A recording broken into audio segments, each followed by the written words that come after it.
அண்ணே தென்னாப்பிரிக்கா 78 ரன்னுக்கு 5 விக்கெட் போயிடுச்சு. அப்புறம் எப்படிடா இப்படி ஒரு அதிரடி வின்னு வந்துச்சு? இந்த வின்னு இருக்கே ஆஸ்திரேலியா, இந்தியா, இங்கிலாந்து 3 பேருக்கும் டென்ஷனை ஏத்திருச்சு.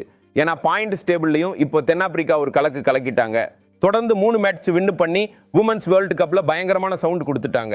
இப்போ இருக்கிற 3 பெரிய டீம்களுக்கும் தலைவலி கொடுத்துட்டாங்கன்றதான் சொல்லணும். ஏன்னா இப்போ தென்னாப்பிரிக்காவை தோக்கடிக்கிறதுனா இம்பாசிபிள்னு ஆயிடுச்சு. பங்களாதேஷ் தென்னாப்பிரிக்கா இப்போ நடந்த மேட்ச் பத்தி தான் பேசுறோம். அங்க பங்களாதேஷ் செம பவுலிங் போட்டு தென்னாப்பிரிக்கா டீமோட 78 ரன்னுக்கு 5 விக்கெட் எடுத்துட்டாங்க. ஆனாலும் பங்களாதேஷால இந்த மேட்சை வின் பண்ண முடியல. தென்னாப்பிரிக்கா திருப்பி அடிச்சு 5 விக்கெட்டுக்கு அப்புறம் இன்னும் 2 விக்கெட் தான் விழுந்தது. அதாவது 7 விக்கெட்டோட டார்கெட் அடிச்சுட்டாங்க. இந்த வின்னு கிடைச்சதும் பாயிண்ட் ஸ்டேபிள் தலைகீழா மாறிடுச்சு. ஃபர்ஸ்ட் மேட்ச் பத்தி சொல்றேன், அப்புறம் பாயிண்ட் ஸ்டேபிள் பத்தி சொல்றேன். இந்த மேட்ச்ல பங்களாதேஷ் ஃபர்ஸ்ட் பேட்டிங் பண்ணி 6 விக்கெட் லாஸ்க்கு 232 ரன் அடிச்சாங்க. இப்போ 233 ரன்னை சேஸ் பண்ண தென்னாப்பிரிக்கா டீம் இறங்குச்சு. ஆனா அவங்க நிலைமை ஒன்றும் சரியில்லை.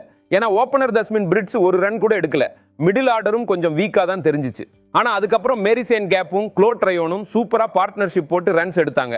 மெரிசேன் 56 ரன் அடிக்க க்ளோட் ரயோன் 62 ரன் கான்ட்ரிபியூட் பண்ணாங்க.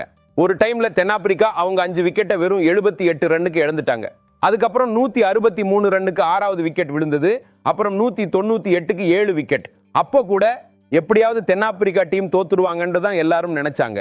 ஆனா கடைசியில நாடின் டி கிளார்க் 37 ரன் அடிச்சு அவங்க டீமுக்கு 3 பால் இருக்க வின்னு வாங்கி கொடுத்தாங்க. 3 விக்கெட் கையில இருக்க 3 பால் இருக்க தென்னாப்பிரிக்கா இந்த மேட்சை வின் பண்ணி பாயிண்ட் ஸ்டேபிள்ல ஒரு கலக்கிட்டாங்க. இப்போ பாயிண்ட் ஸ்டேபிள பார்த்தா ஆஸ்திரேலியா டீம் இப்போதைக்கு நம்பர் 1ல இருக்காங்க 7 பாயிண்டோட. இங்கிலாந்து 6 பாயிண்டோட நம்பர் 2ல. தென்னாப்பிரிக்காவும் 6 பாயிண்டோட நம்பர் 3ல இருக்காங்க. அவங்க ரன் ரேட் மைனஸ்ல இருக்கு. இந்தியன் டீம் கீழே போயிட்டாங்க. ஒரு டைம்ல இந்தியன் டீம் தான் டாப்ல இருந்தாங்க. இப்போ 4 பாயிண்ட் தான் இந்தியன் டீம் அக்கவுண்ட்ல இருக்கு. நியூசிலாந்து அக்கவுண்ட்ல 2, பங்களாதேஷ் அக்கவுண்ட்ல 2, ஸ்ரீலங்கா அக்கவுண்ட்ல 1 இருக்கு. பாகிஸ்தான் இன்னும் அவங்க அக்கவுண்டே ஓபன் பண்ணல. இதுதான் பாயிண்ட் ஸ்டேபிளோட நிலைமை. இப்போ ஆஸ்திரேலியா, இங்கிலாந்து, தென்னாப்பிரிக்கா, இந்தியன் டீம் இந்த டாப் 4ல இருக்காங்க. டாப் 4 டீம் தான் செமிஃபைனல் விளையாடுவாங்க. ஆனா இப்போ இந்தியன் டீம் கம்பேக் பண்ணியே ஆகணும். தோக்க கூடாது. தென்னாப்பிரிக்கா தொடர்ந்து 3 மேட்ச் வின் பண்ற மாதிரி இப்போ டீம் இந்தியா வரப்போற எல்லா மேட்சையும் எப்படியாவது வின் பண்ணியே ஆகணும். இந்த டாப் 4ல கடைசியா எந்த டீம்ஸ் இருக்காங்கன்னு பார்க்கிறது இன்ட்ரெஸ்டிங்கா இருக்கும். இது போன்ற கிரிக்கெட் செய்திகளை உடனுக்குடன் அறிந்து கொள்ள நம்ம சேனலை சப்ஸ்கிரைப் செய்து கொள்ளுங்கள். நன்றி, வணக்கம்.